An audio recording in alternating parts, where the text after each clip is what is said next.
Hello, my name is Nicole. I have a website called The Seven Candles. I've written a couple books on the needs languages, Bring Balance and Belonging. Today I am talking about balance and being balanced in our personalities and in our attitudes and actions. And then this is part 2 about talking about, if I say something that offends you, it's your problem. So we had talked about in part 1 about, certain things you shouldn't be offended by. We can't take, being women, gender, those kinds of things. And you want to go back to part 1 to kind of listen to that. So, but if I'm offended by behaviors of yours and you're unapproachable, that's where we get dangerous, because then it goes back to, if you say something offensive and you're unapproachable, then we can go back to that, those race and gender things. So it's okay then to offend that person and it's their problem? No, it's not. It is not okay to offend people and justify it. But then at the same time, it's not okay to walk with your head down going, I'm afraid I'm going to offend you. I'm afraid I can't offend anybody. Oh my gosh, I'm so afraid. And we cannot be afraid that we're going to offend people all the time by what we say. That's the other thing about balance. And we can't walk around on eggshells with people and people going, you offended me. Oh, I can't believe you said that. You offended me? Oh, you're offensive. You have no makeup on and your hair's all wet. Actually, there are studies that show that if you go for a job interview as a woman and you don't have makeup on, that you are less likely to get the job because it's a societal expectation.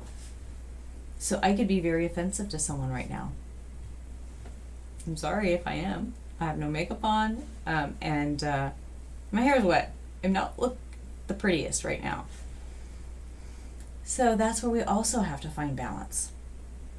Because if I say something that's going to be a little shocking, I may offend you.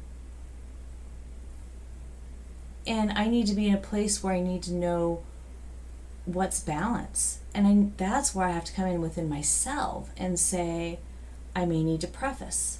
I may need to come back and say, okay, this was my intention in this situation. Or I may need to come back and say, oh my gosh, I am so sorry, I didn't mean that. I may need to take a step back and be fully aware of what I'm stepping in, what I'm about ready to say.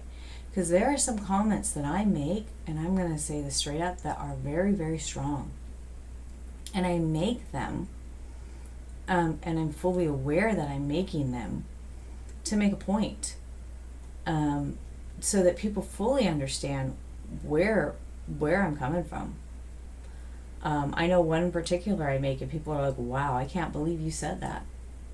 Well, I'm saying it because I want you to know where people are at and what you put those people in that position to. I wouldn't say that if it wasn't how strong of a position that situation is. And I prefaced beforehand. So we also need balance of not walking on eggshells where we offend people. We also need to understand where we're coming across. So how do we find that balance? And I think a lot of it is tuning within ourselves and understanding culture, understanding sensitivity, understanding people's wounds, being kind to ourselves and being kind to others, and thinking of others. It comes back down to the golden rule. How would I feel if someone talked to me that way? How would I want to look like that? Do I want to associate with this? I'm going to come to part 3 in this in just a second.